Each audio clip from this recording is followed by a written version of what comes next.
Lost Private. We're in Normandy.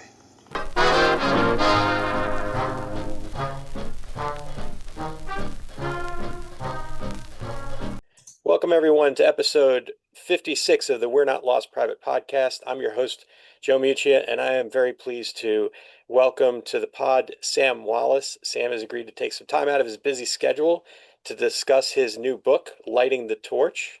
Welcome, Sam. No, pleasure to be on. Thank you for inviting me, Joe. Not a problem. Before we dive into that, just a reminder, we are on Patreon. You can find us at patreon.com/. We're Not Lost Private Podcast. I want to thank some new Patreon subscribers, Ronald, Francois, and Michael. Thank you so much for joining the team. You can find us on YouTube, Amazon Music, Apple Podcasts, Spotify, Buzzsprout, and pretty much any place that you catch your pods. But with all that said, as we were talking before we went live with Sam, I want to get into the origins of your book and where you decided to write about this before we start actually talking about the campaign. So how did you settle on the North Africa campaign as a topic? So initially, I've been on a sort of odd path as a historian, I think, in terms of where I went with topics. Because I went to university thinking, actually, I really want to write about Napoleonic stuff. It was the thing I was sort of obsessed with as a teenager. I loved that sort of stuff.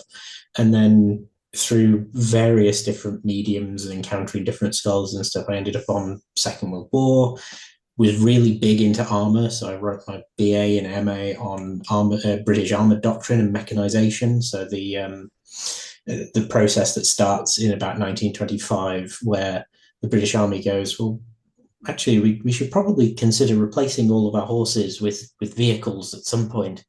And it's a process that there's a great book called Everything Worked Like Clockwork that shows that it only finishes in about 1942 or something like that, where basically you've got about 28 regiments of cavalry as well as the Royal Tank Regiment. They all get mechanized. And so I was trying to trace that, and actually how does armored doctrine evolve, what happened with the British Army in that sense. And I went from doing my master's degree at the University of Leeds, doing this look at armored doctrine, going, I want to take it to the doctoral level. I want to have a look at something in a great deal of detail. But the big challenge when I actually presented some of my research proposals, because it was going to be this far more in-depth tactical level study on a lot of different armored actions, was the challenge back that you've got three things that underpin a really good doctoral thesis, and that is originality, rigor, and significance. And while you can write a very rigorous bit of historical work by doing all your source work, by doing all the analysis, significance and originality are hard to hit if you're in a really crowded field, because the chances are, I mean, tanks are debated back and forth in terms of their usage constantly by scholars. They're one of the biggest areas of debate, I think, around the Second World War. Partially because big box with gun on, go boom. So it appeals to a very primal sort of thing with people, but also because it's a technological area that people can endlessly debate. So I was challenged by my prospective supervisor. The things that you want to do when you're writing a PhD study is look at a bounded time and a debate that you can interject in a way that is meaningful. So actually present something new.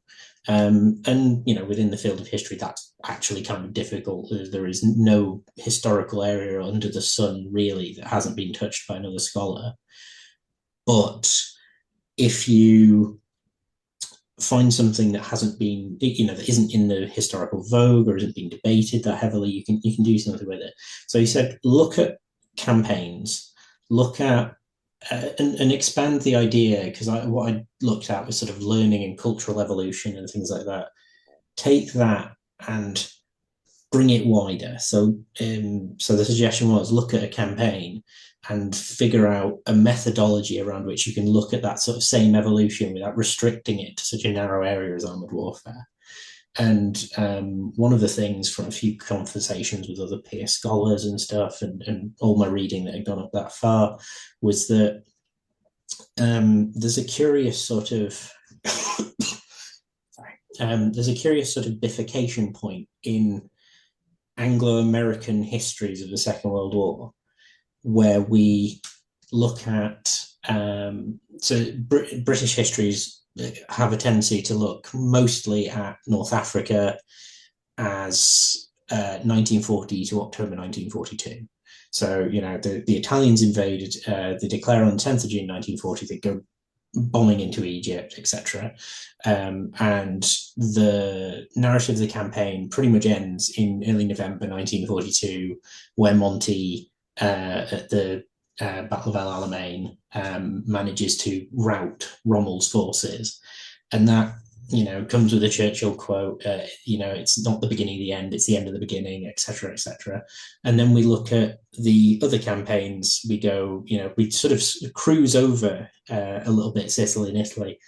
British history then tends to move back around to D-Day, whereas American history has this other part of, because of joining the war in December 1941, a lot of the reflection there goes Pacific, then a bit in terms of like Husky, especially because there's the Italian American connection and stuff like that, a bit of Italy, and then again Normandy.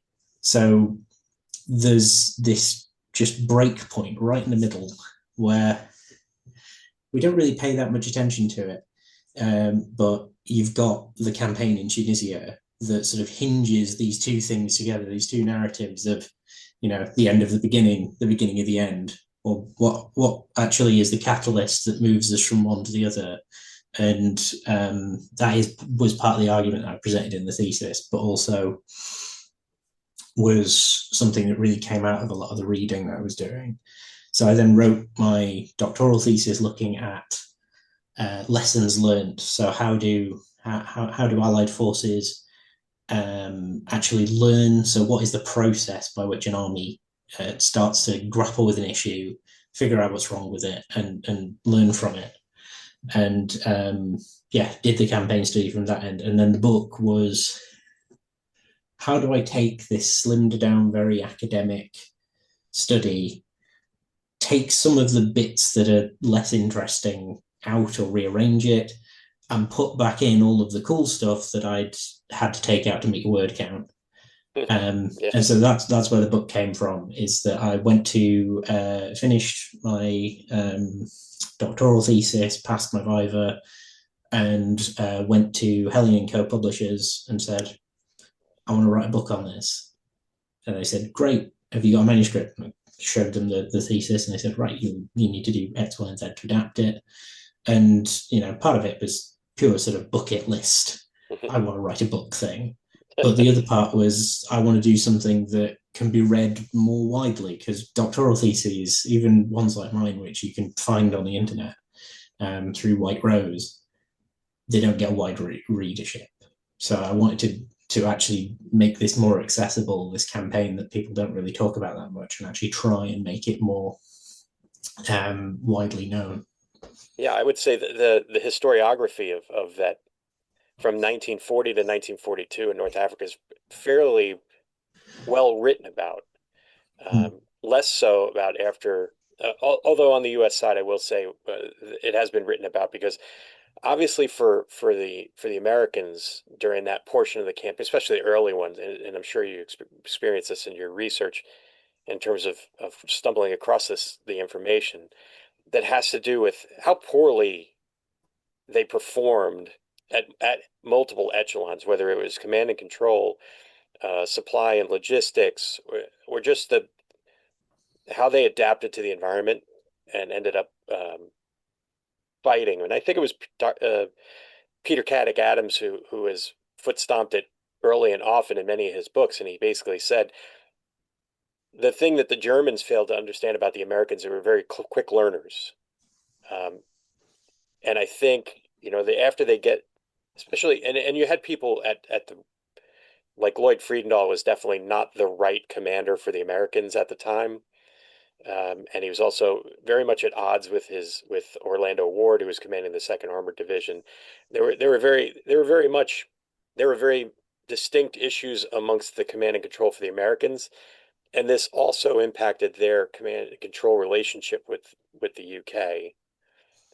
Later on, I'm sure we'll get into that. But I mean, that swath of that period of time that you're covering is critical to the early development of how the Americans and their allies in the UK, or as Al Murray and Jim Holland like to call it, the Duke forces, the Dominion, UK, and Empire forces operate together. Like I said, I think this is a really critical period here because it's going to influence everything going forward. Whether it's Sicily, Italy, and then on to Northwest Europe and France. And there's a bit of there's some sedentary opinions within the Allied command of each other, along nationalistic lines. But there are others who adapt very well. I'd say like folks like Harold Alexander adapt very well to working with the Allies. Ike obviously is probably the figurehead for that in terms of or the most positive representation you can have of that. And then you have folks like Patton and Montgomery, who basically, and later Bradley, who basically just don't trust each other in terms of the Allies. They want to do their own thing and they don't want to be interrupted. They don't want to have to, cough up supplies or lines of communication to their opposite numbers. No matter how tactically intelligent it would be, at times there's resistance. But I think the genesis of those relationships, whether positive or negative, begin here in 42. Am I off base with that? No, you're absolutely right. And actually, when you said about the American historiography covering it and how those early setbacks occur, I actually, one of the things that I didn't expect that I would end up contesting was I actually think they're a bit too negative in some instances, because there's a tendency to present Kasserine particularly as like this nadir of things that go wrong. But many of them many of the things that actually precipitate this disaster, as it were, are structural issues that have existed throughout the campaign thus far. Obviously, Friedendahl, you cannot criticize too harshly in some places because his leadership is abysmal. But in general, the actual American force at Kasserine, so it acquits itself once the initial shock has gone, starts to acquit itself increasingly well.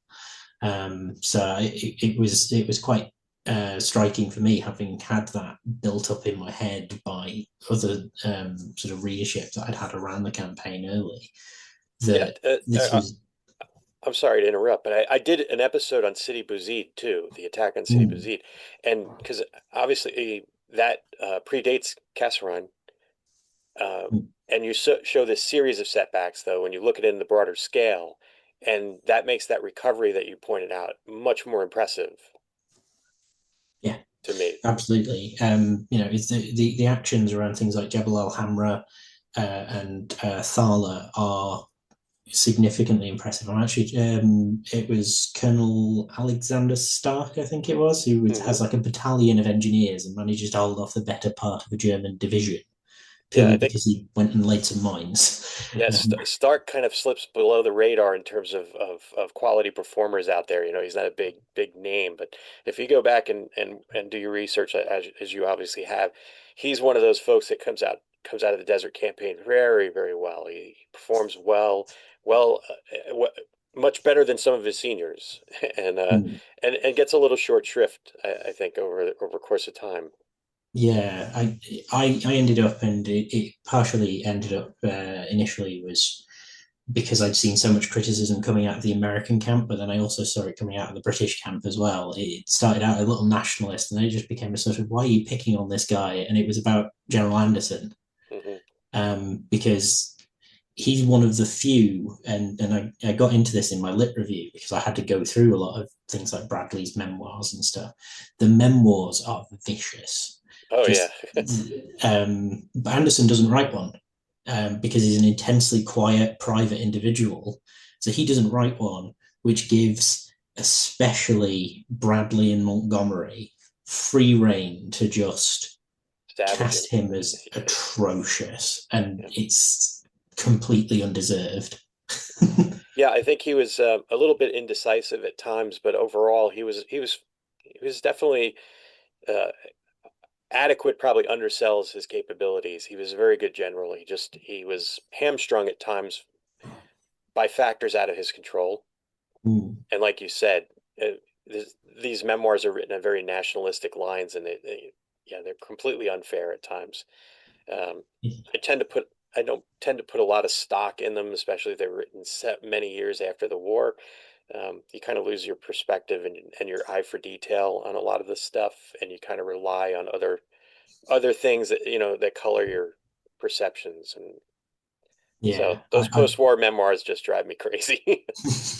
I brought Montgomery in for a lot of criticism because his memoirs are effectively just they don't bear a resemblance to reality in many instances. Because I have his papers, I have the papers of Freddie, his chief of staff, and I sort of went through this with a fine tooth comb, especially around things like Operation Pugilist. So his attempt to breach Mareth, and the way that Monty casts it versus the way that it actually is played out by the Northumbrian division is so different as to effectively be sort of reading a fiction novel from Monty's perspective. To go back to your point about the Americans being very self-criticizing, I did go back and read, especially again, very tactical level look at Sidi Bouzid, but I went back and looked at a lot of the after action reports coming out of the Second Armored Division, especially, and they were hypercritical of not only the equipment but their tactics. These massed armored charges at German fixed positions, and their anti-tank guns have greater range than those short barrel 75s that were on or the 37 that was on the Stuart. I think you guys call them honeys. Very, very much outrange them, and you're doing these mass. Essentially, here's the doctrinal shift. I think we touched on briefly during the intro. Um, the Americans are coming very much with a cavalry type mentality, where mass charges work, and I think they're quickly disabused of that theory over the course of time in North Africa. So I think it's kind of interesting because you see later the German adaptation of things like the Panzerkiel, so the idea of these thick armored spearheads. The Americans, I mean, I think it's Stack who is it CCC that he's commanding at where he does launch an armored charge. He's got the right concept, but his units are packed so densely and his flanks are so exposed that the idea behind it is sound. The execution is lacking, and I think what the Americans frequently do in Tunisia is almost throw the baby out with the bathwater. They is similar with tank destroyers. Actually, the misuse of the M3 with the 75 mounted on it. Well, I mean, it's a half track. It's not that well armored. So if you're going to go and stick it in an exposed position, it's going to get blown up. It's not necessarily an indictment of the idea of putting a big gun on a mobile platform and using it to snipe enemy tanks. It's the fact that these were being pitted against Panzer IIIs and IVs and having the inevitable result of putting, sort of light mechanized against heavy armor. So yeah, it's one of the more interesting ones. I think there's been an interesting book by, I think it's Barry, who does a Battalion Commanders at War, which is about American junior leadership that goes into some of the really interesting, narrow tactical areas that the US fights in. And he shows that actually the junior leadership is pretty good. And one of the things that came up in my own research is that because of how quickly the American army had to expand and how quickly it had to get shipped over to Britain, it spent a lot of time on big maneuvers and little maneuvers, and Tunisia hits perfectly at the gap in that. because it is mostly battalion, brigade, and occasionally divisional level fighting, but not core level fighting until the last 3 weeks of the campaign.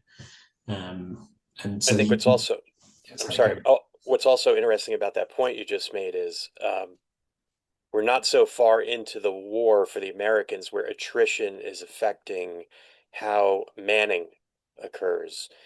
You're largely having full units deployed, and these units have been training together for at least a year, if not more. So those junior leaders are very much ingrained and know their known quantities and they know their people.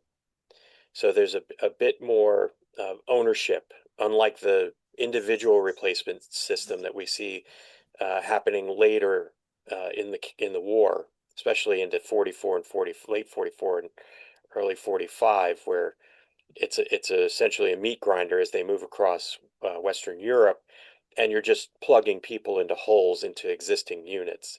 These are whole units that are being deployed from the United States for the Americans, and again, they've known each other for a long time. So you're going to find an ownership at the small unit leader level where they're feeling innately responsible for the men that they command. So it it behooves them to perform better, to take care of the people that they care about, essentially. yeah, And although you're supposed to have that emotional division between yourself and your troops, it's tough not to form those bonds over months and years of training.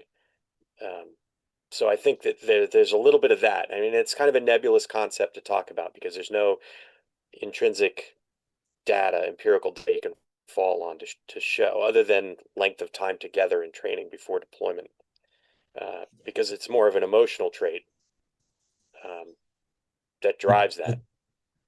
I think that it's that what you're saying is it's so well illustrated in Orlando Ward and some of the members of the Second Armored, in that Patton starts losing his temper with them quite a bit. In fact, I think it's what Patton calls Operation WAP, which is the attack towards the Gapes Gap that follows. It sort of shuffle around. Friedendorf gets sacked, Patton gets brought in, but he gets furious with Second Armored for how slowly it advances, especially through broken terrain. Part of its distance, and this is something that I dwelt on a bit in terms of how bad it is to command and control troops in Tunisia, because at one point in the campaign, you've got to remember that I think it's about 1,500 miles between Casablanca and Tunis, but between Algiers and Tunis, it's about 550, 600, I think. That distance, you've got General Anderson trying to command First Army at a distance of about 200 miles from some of his forward elements. And Patton sometimes has no idea about what's happening on the ground because he just isn't there. He doesn't go see it. And whereas there's a degree of caution from the actual commanding officers who are in the vicinity because they see these massive open plains that then force into river valleys with huge towering mountain ranges and go, I don't really fancy being caught in the open, but it's also going to take us ages advancing up those cliffs. Yeah, no kidding. I mean, they're not prepared for that kind of terrain and that kind of distance. Like you said, the distances, the lines of communication for command and control, and by and large the supply and logistics, because for the Americans the supply and logistics basing is all the way back in the rear, so it takes supplies forever to get up there, and the road system uh, in North Africa is terrible at the time. So I mean, all of this is compounding those command and control problems. And Ward has done no favors early in the campaign because they essentially piecemeal Second Armored out all over the place. So he's essentially a man without a command. I mean, it's very tough on him. I think he's kind of done dirty a little bit by history, in that we judge him on the performance of Second Armored Division, but we tend to not overlook the fact that Second Armored Division was piecemealed out, and he definitely didn't command large portions of his own division. And then you had Friedendahl before he was sacked, like to skip rope, as they like to say, in terms of command and control, and just go right down to the subordinate units, bypassing the divisional commander. and you can't have that command relationship exist like that. No, absolutely. It's something that I tried to point out quite early on in terms of the issues with the command chain is that you almost have a totem pole in some places. It's not a nice little flow down pyramidal structure. It's a totem pole where. So my example that I usually go with is the one from the first few weeks of the campaign. You've got 78th British Division advancing east. There's two brigades with a corps commander in Charles Allfrey, and then General Anderson above that. And of course, you've got 78th Division is commanded by Vivian Everly. So you've got 2, 1, 1, 1, and then it goes straight to Ike. So you have this very thin actual roster of troops and a massive command structure. Because I mean, the Allies have earmarked about 320,000 men for this campaign, but in the first couple of weeks after landing, the eastward advance is being spearheaded by what 8,000-9,000 men in most instances. It's yeah, And then to top it all off, because it's, well, not the Pacific notwithstanding, it's the only game in town. So you have national level leadership flowing into theater all the time, and that's a disruption for command and control as well. I mean, at one point, Churchill spends what, about 3 weeks in Morocco because he's ill. I think I'm recalling that correctly. But I mean, you have a Casablanca conference that goes on. You have all this stuff goes on. So your commanders are being pulled away, and Ike, um, I want to say he briefs the campaign at Casablanca um, prior to the public facing, the reporter facing element of that conference, and he fares poorly. He is by own admission, his performance is terrible in describing how they're going to keep prosecuting the campaign. And I know from reading about it that he worried he was going to get fired over it and sent home. And I think he sent kind of a mea culpa to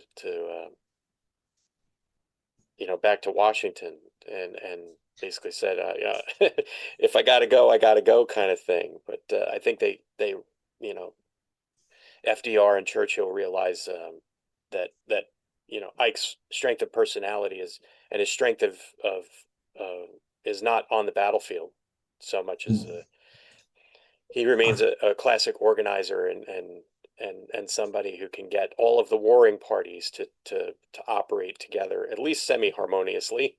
Uh, yeah. but I mean that has got to be a huge strain on the command and control when you have national level leaders flowing into theater too. It's I think one of the so in the first instance, so to bring it to torch as to start with, the national level interest is the most double-edged sword you can possibly imagine in many ways, because it means that when the torch planners go, well, we need to figure out what we're doing in here, they can immediately go escalate it upstairs and just get Churchill and Roosevelt to talk about it with each other, which helps bypass a lot of the general acrimony that exists in the combined chiefs of staff.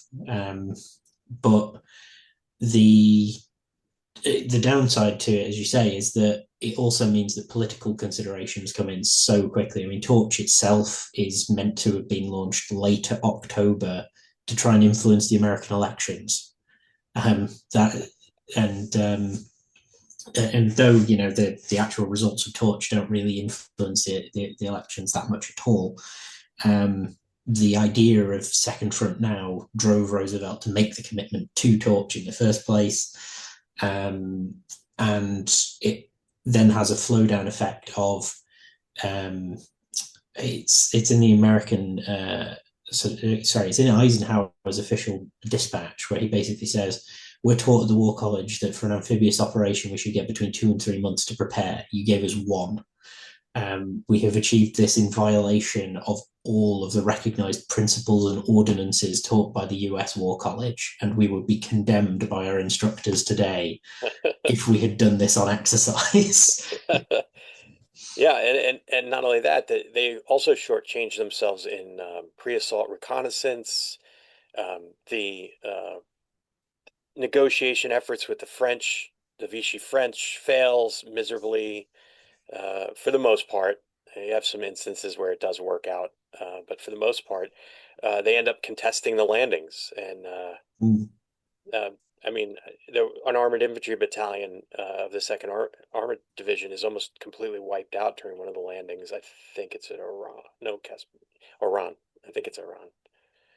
I'd have to go back and look Um, again. My brain's a little fried. It's Saturday morning. I've only had one cup of coffee. We're recording this, so I do apologize if my fact checking is poor. But yeah, I mean, they don't spend enough time conducting even that early reconnaissance before the assault, and it leads them to misunderstand how the landings will take place when they're trying to seize the ports. Uh, it's yeah, it, so and they're the shot up pretty badly in several cases. yeah, so the landings are fascinating, and one of the reasons they don't get to do a lot of pre-reconnaissance is the other fear that drives concerns about Torch is discovery.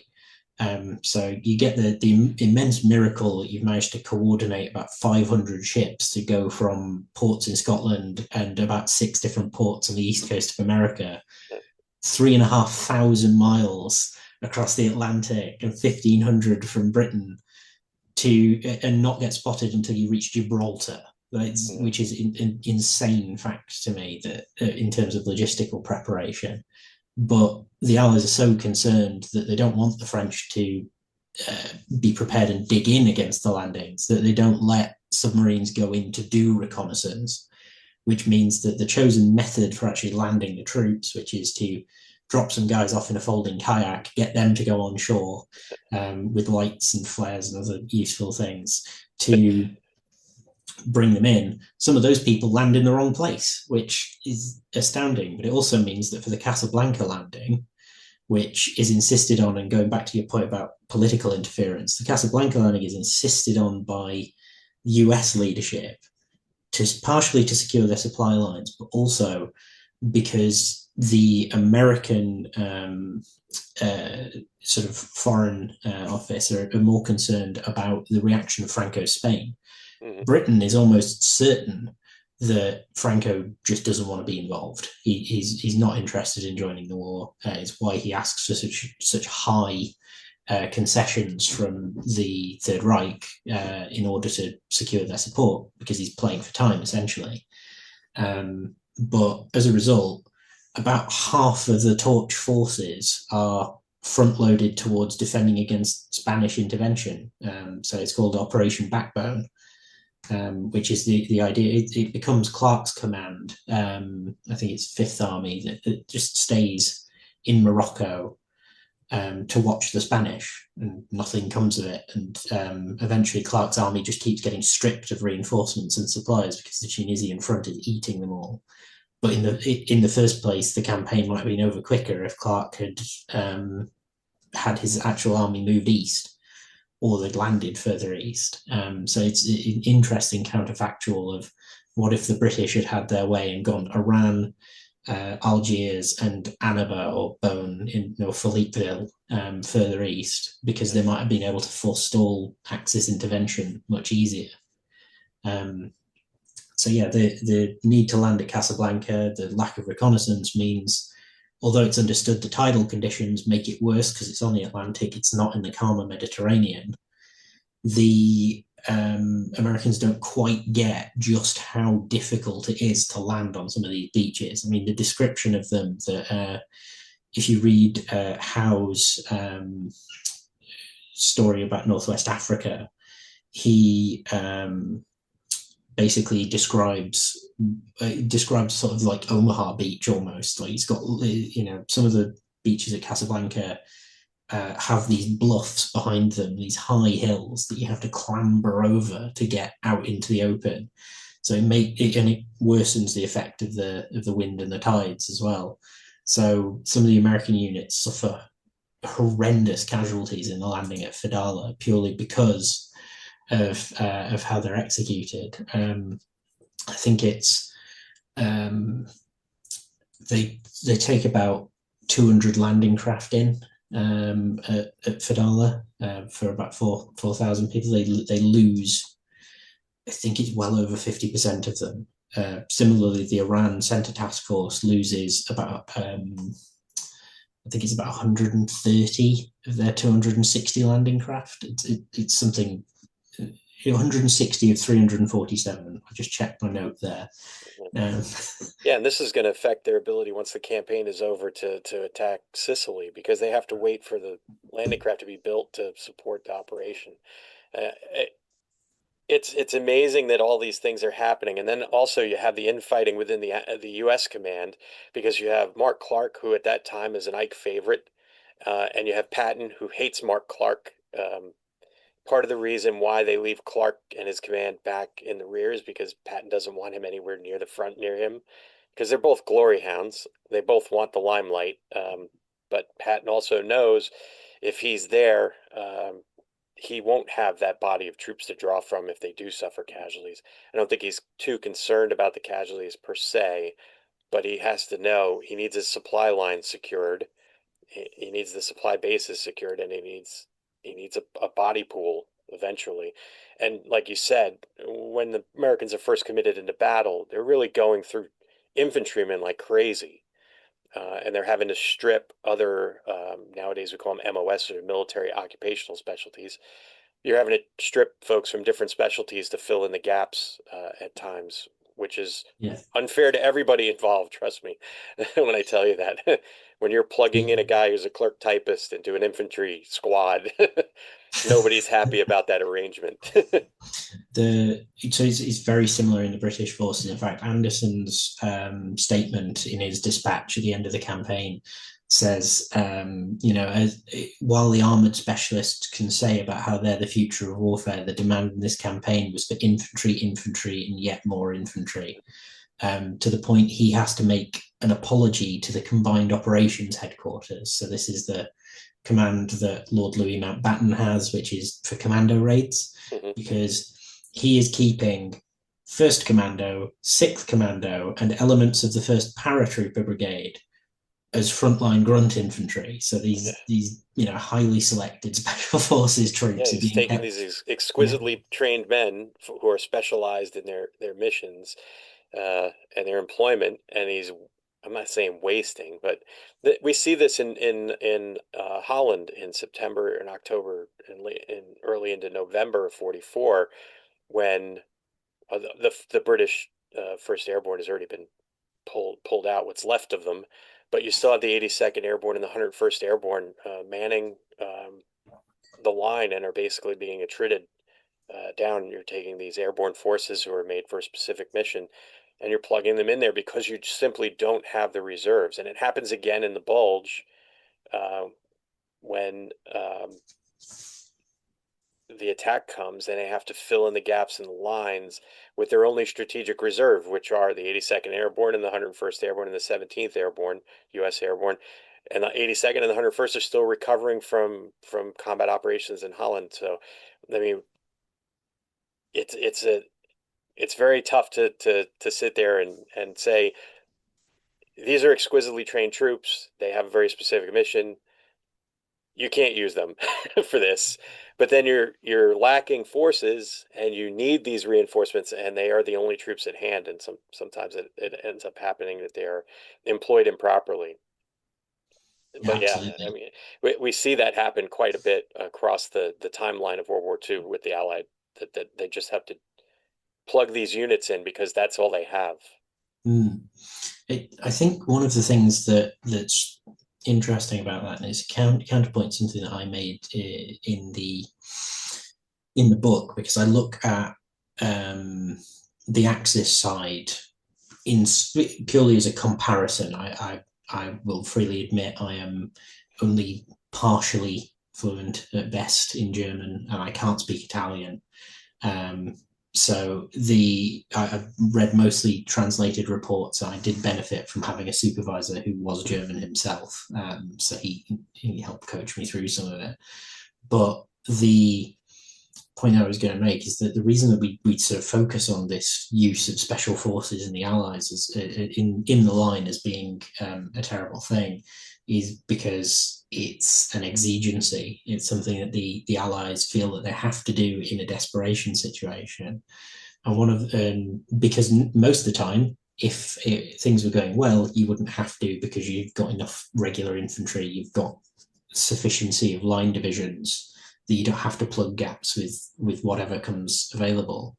The point I make in terms of the Axis, which comes up even as in Tunisia and earlier, is we often praise German leadership for its Auftrags its mission-oriented tactics, and its ability to form Kampfgruppe, so these ad hoc units. When that formation of ad hoc troops becomes routine, which it does in Tunisia, that in itself is a problem. And we see it frequently through the campaign that there are battle groups thrown together repeatedly by the Germans that are not greater than the sum of their parts, which is the exact opposite of the idea of a division in the first place. So the idea of a division, you've got all the troops that you need and all the supporting elements, that it is a self-contained and sufficient body of soldiers. The Germans don't have that, which is why they keep forming these Kampfgruppe from whatever scraps they can get together. So it's actually, in some ways, the Allies having to use the commandos or whatever in Tunisia in the line, in some ways is a validation that the Allies got it right in most other instances, when you see what their peers and enemies were also doing at the same time in terms of their use of resources. Because the logistical advantage the Allies have is a strength of the Allied armies that is calculated and deliberately constructed, which is something that isn't well understood online in a lot of debates, particularly where the mythos of the Germans being ground down by Axis manpower and logistical superiority, that comes off in many bits of German apologia, particularly in German memoirs, as, oh, well, that's unfair. No, the Allies did that deliberately. They did it on purpose. That was not yeah. that was calculated. That was not I completely agree.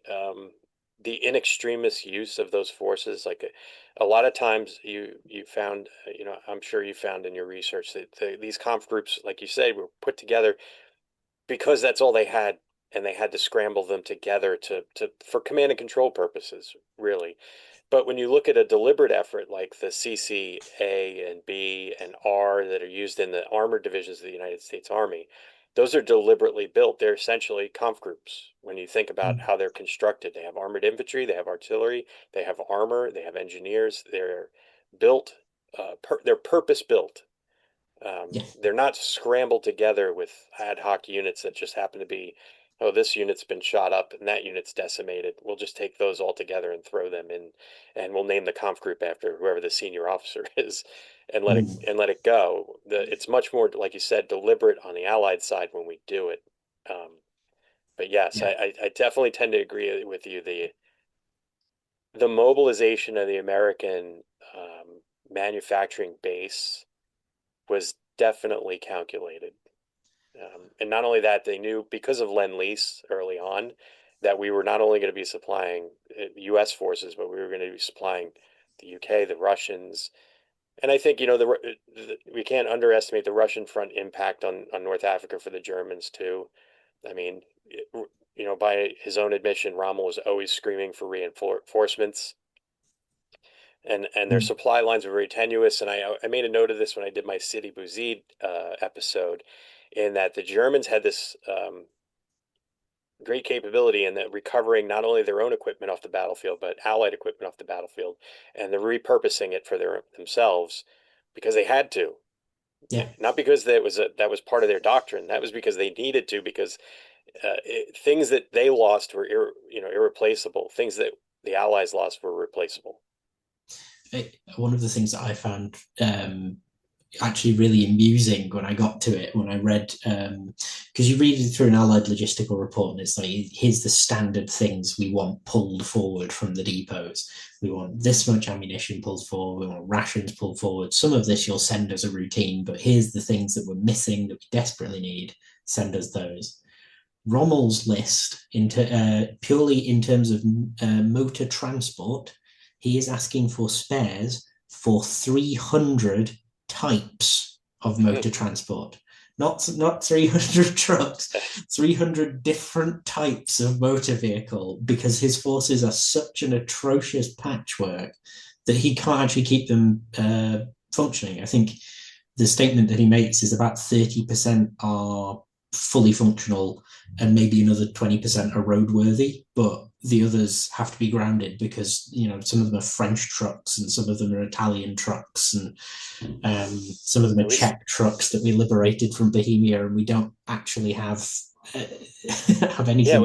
Yeah, we see this again in Western Europe too, because if you look at the patchwork of captured equipment that gets put into the German supply lines, and just the amount of the different types of ammunition that they need to keep those weapon systems operational, it's just mind-boggling. You can applaud them for the effort, but at the end of the day, they've created a problem for themselves in order to patch it all together to maintain capability. But at the end of the day, it becomes their own worst nightmare that they've created in terms of supply for all those things. Now, for your book, what were some of the key judgments that you came to? Sorry if I'm putting you on the spot with this one. I'm trying to. I want you to be able to talk about your book and really talk about the things that you kind of underpinned your research and your argument on when you produced your book. Yeah, sure. So, so I titled it "Lighting the Torch" because historians love a pun. So, being able to stick torch in the title and also have the whole metaphor with it. But the concept of it, having talked, we mentioned a little bit about lessons learned. I wanted to look at that from a holistic standpoint. So when I originally wrote it, I split every chapter into subsections until my supervisor basically slapped me on the wrist and said, "No, write it as prose. Behave yourself." And he, so I wrote 4 major sections in mind when it came to how do we look at an army on campaign. I'm sure you can find more, but the 4 that I found were useful categories to think of were command and control, logistics, operations, inclusive of things like equipment and minor tactics and stuff, and inter-branch cooperation, by which I mean air, sea, land sort of power. The Navy stuff sort of fades out a bit after touch, but I do still try and talk about it a lot because there's a great book by a scholar called Richard Hammond called Strangling the Axis, that talks about how impactful the Allied shipping was in terms of blockading the Germans and walling them out, basically, of fighting in North Africa. Yeah, withering them on the vine. Yeah. Yeah. In terms of how well the Air Forces performed, they destroy in the course of about a week in April in what's called Operation Flax. They destroy about half of the German air transport fleet. Just writes it off. This is exactly the same time as Paulus's army is dying its death at Stalingrad.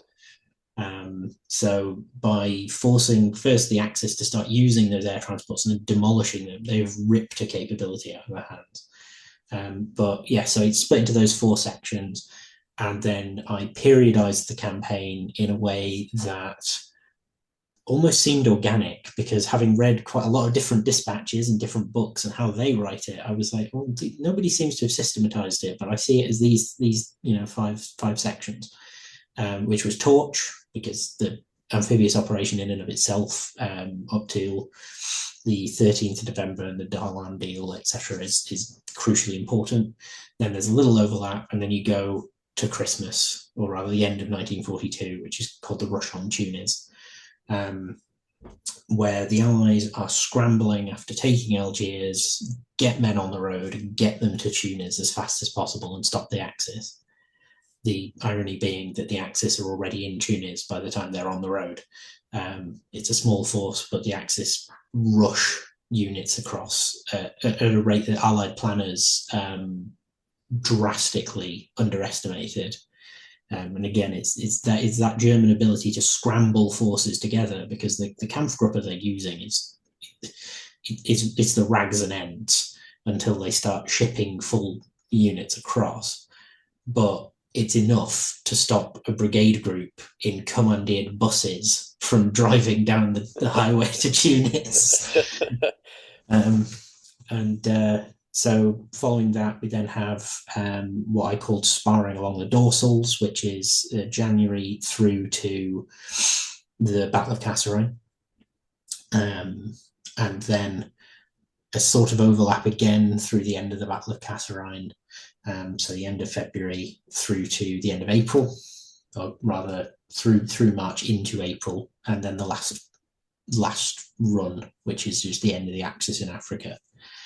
And so the intent around that is that you actually see the ebb and flow of the campaign, of like where the Axis are strong, where the Allies are strong, and how it actually sort of peaks and troughs. And part of that, coming back to the logistics thing, is entirely based around supply, because this is almost a neutral ground theatre. And what is proven in Tunisia is that the Allies have their stuff together when it comes to getting things into a new country and up to the front line. But up till that point, which tips really around February, moving into Kasserine, the Axis, because they've got such short supply lines, their ability to put those sort of Kampfgruppe together helps drive them into the lead. And it's one of the big conclusions that I make of the book, and something that, you know, almost reflects on their political systems in some ways as well, in terms of how democracies versus dictatorships work, is the ability of the Germans to just rush things in, just get stuff done, is because they're autocratic, they're very leadership driven. They are able to achieve those things and make spur of the moment decisions, but they're not always able to make the right ones, because once you've got those leadership involved, and we talked about how the Allied political leadership is involved in the campaign in Tunisia, unfortunately for the Axis, their political leadership is very much involved in Tunisia, and is making what I called sclerotic decisions. They are chronically unable to make the right decision at the right time, because they see confused tactical objectives for strategic ones. So, you know, we need to reopen the route between we need to keep the Gabes Gap open, hence we need to strike at Sidi Bouzid, because that's where the Americans are weak. We can try and drive through to their supply bases there, because they're strung out. We can get there. And then it gets into their head, because they're thinking tactically, what if we drove to the coast? We could isolate Anderson, rather than what would have improved our position overall by careful, slow build-up, which is what the Allies initially in the campaign try to match the Germans pace for pace. So they are making decisions on the fly. In fact, the Americans are overstretched at Sidi Bouzid in bad positions is because Eisenhower's directive of Operation Satin, I don't know if you've come across that, but that's the attempt to strike at the Gabes Gap towards the port of Sfax to cut the northern Tunisian position that the Germans are holding from Rommel's retreating army. So bisect them, get across that road. So 2nd US Corps gets funneled into Tebessa in the southern part of Tunisia, but it drastically overstretches the Allied supply lines. So the Allies are thinking tactically until they take steps back.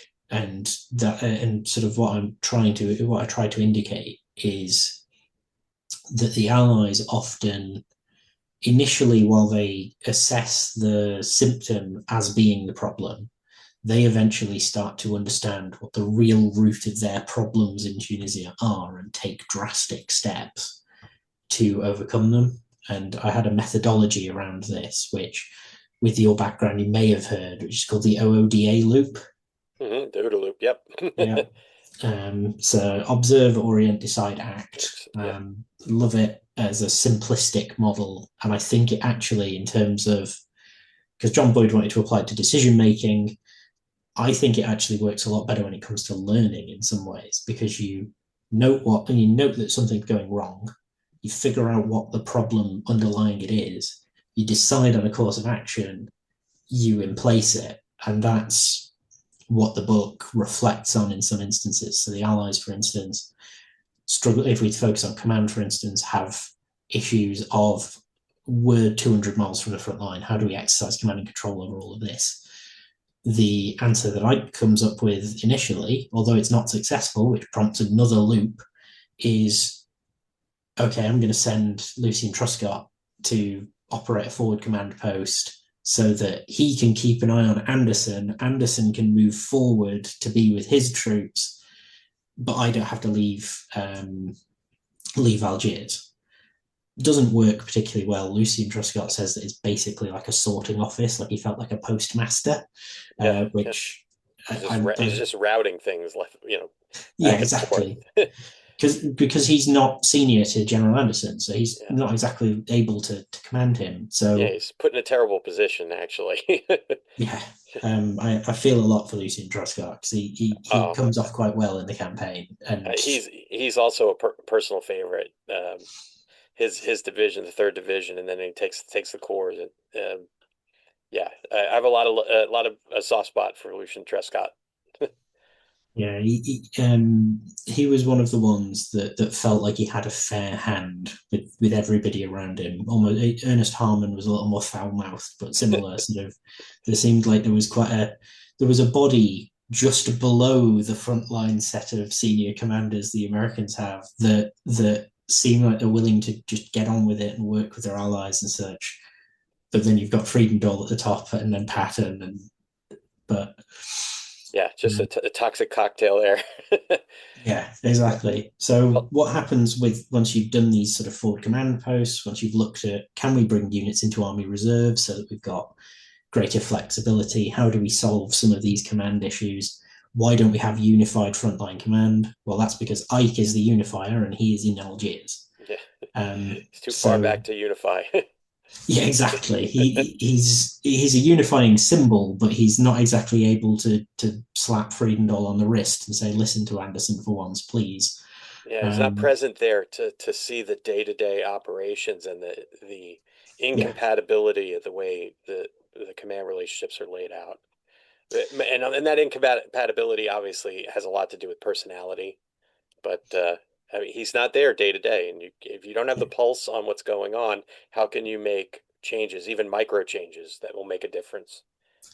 There were a few instances in the fighting around January that I found particularly enlightening in terms of that sort of issue, where the Germans so von Arnim launches Operation Eilbote against Anderson's troops in the north, and Anderson orders his reserves to reinforce some of the French units. So you've got, British units in the north, French units sort of collaring the middle, and then American units in the south generally.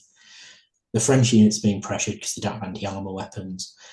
Ike sends to Anderson, can you send, I think it's 36th Brigade, to go and reinforce General Coltz's 19th Corps?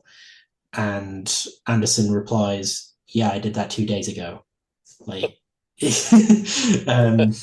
thanks, boss. and to their credit, they seem to have had quite a good relationship, although it does end quite sadly, because basically Anderson gets the boot from Overlord thanks to Monty again, and he writes quite a heartfelt letter to Ike saying that he feels sad to have missed out on it and he would like to be remembered as a comrade. And as far as I can tell from Ike's correspondence, he never bothered replying. Which, that's a shame. Yeah, it's a very, very sad end there. But so when they face this issue with command and control, they put in some stopgaps because they're mostly trying to thrust towards tuners. They're trying to get that sorted. Instead, they then, having realized over Christmas we can't drive that forward, we're now on the back foot because we're overstretched. What do we do to systemically change the Allied command organization so we don't have that problem? And this is where the Allied political leadership actually is helpful at being in the area, because Ike goes, well, I can't really change the contract around this, but I'm going to go to Casablanca and speak to the CCOS and say, look, I need unified command, because it's not just that the Friedendall and Anderson and General Juin, the French overall commander, are of co-equal rank and not obliged to listen to each other, and I have nobody that I can tell them to all listen to. What we need is a unified command, and I can't make that decision. So he gives it to the combined chiefs of staff and basically says, I want unified command. We need combined Air Force command, which for US Air Force people is a great moment of celebration, because they stopped being the Army Air Forces in some ways. So what gets installed is you've got Ike and then his 3 British deputies, going by that balanced personnel sort of idea of, if you've got an American senior, you should have a British junior and vice versa. And you get General Alexander as 18th Army Group headquarters boss. Then you've got Andrew Cunningham, probably one of the best naval commanders of the war, as overall commander of Allied forces in the Mediterranean. And Arthur Tedder, again, another fantastic sort of coordinator and leader of men commanding the Allied Air Forces. And that moves in with a bunch of new departments, 5-letter agencies in this instance for the Allied Air Forces, NASAF, NATAF, NACAF, etc. And that starts bringing order to the chaos. I mean, it still requires the deft touch of managing difficult people, but it does affect the systemic route of providing for unity of command without dragging Ike away from his political role as a supreme commander. And it's one of the other conclusions of the book is that AFHQ, the Allied Force Headquarters, becomes the model on which all Allied campaigns start being fought in the future. So you've got Southeast Asia Command, and then you've got SHAEF in Normandy. Yeah, they replicate the model all the way through the rest of the war, which is, and like you said, it works very well. Personalities notwithstanding, it works very well. And it tends to satiate some of the nationalistic cries, although you still have Alan Brooke operating in the background, not a fan of Ike personally, but not as a military man. And then you have Marshall, who's very content on the U.S. side to kind of just sit back and not get involved until he feels like he needs to be involved, rather than inputting himself into situations where he doesn't really need to be. So, I mean, absolutely correct. I mean, they really do. They are able to fix the command and control Gordian knot, and then and then export it in subsequent campaigns. Yeah, and I think that gets reflected across the other areas that I've mentioned as well. Is that initially the Allies are actually focusing again on that overriding operational objective: take Tunis, get the Germans out. I say the Germans, get the Axis out. The Italians are actually incredibly heavily involved in Tunisia, and it's one of the rare instances where you find an Italian commander that it has the same level of nous as his German colleagues, because Giovanni Messe is actually one of the more dynamic and intuitive of the Italian commanders. So and he does carry a bit of gravitas with his fellow Axis commanders. Yeah, although he does spend a lot of time arguing with Rommel's former chief of staff, Fritz Bayerlein, which causes a great deal of confusion. So this is, again, coming back to that sclerotic bit. The Axis actually try and form a similar command structure as what the Allies do. So the Allies build AFHQ, they then remodel it, they make it unified, they've got all these departments. The Axis try and do exactly the same thing, but you've got Italian... Sorry, Karen. Commando Supremo. Yes, so Commando Supremo tries to take overall command of it, but they form Army Group Africa. Mm-hmm. They try and put Rommel, who is at this point ailing, in command. Rommel leaves about 2 weeks later. He's in terrible shape by the time they order him out. yeah, and it is time for him to leave because Operation Capri, his final sort of throw of the dice, is disastrous. It Disaster. is Yeah. probably his worst tactical defeat of any.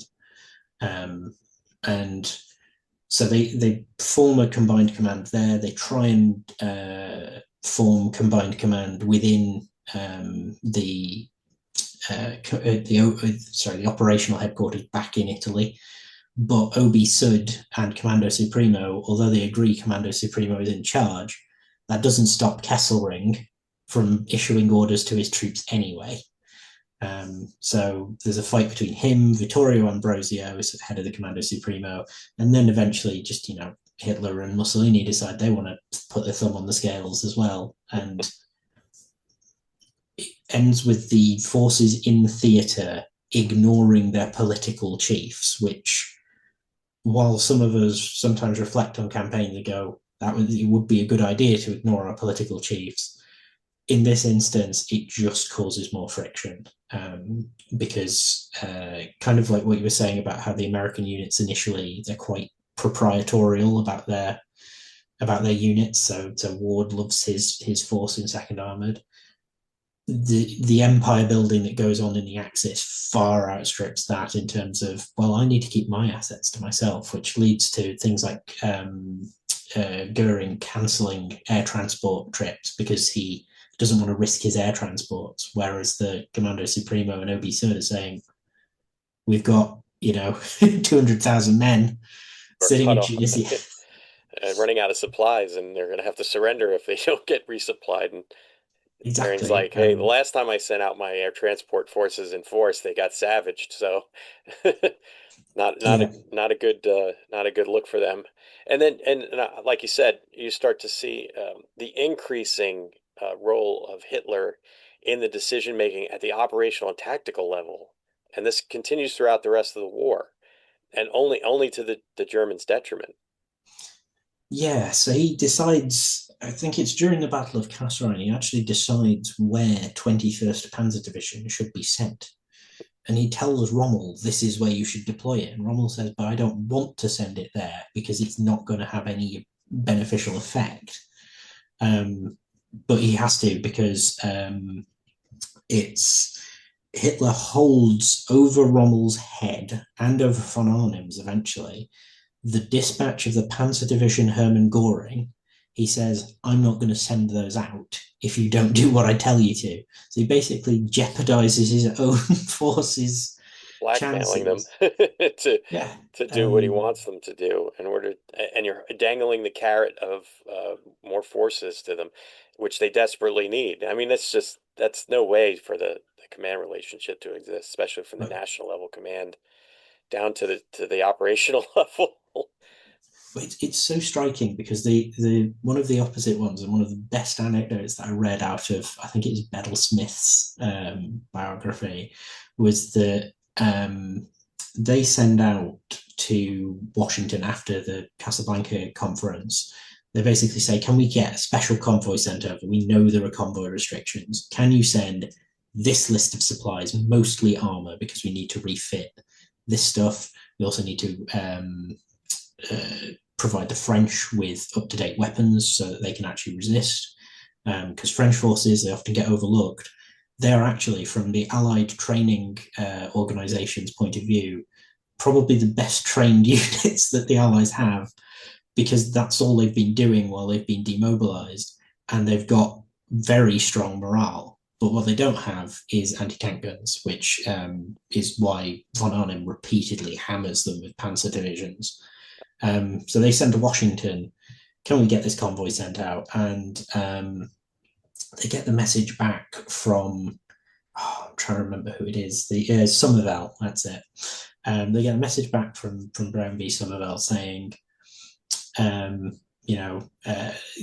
say thank you for it, and Somerville sends back, having got this convoy together in 2 weeks. So all the kit, all the stuff onto the convoys in 2 weeks, sent, and it will arrive like another week later.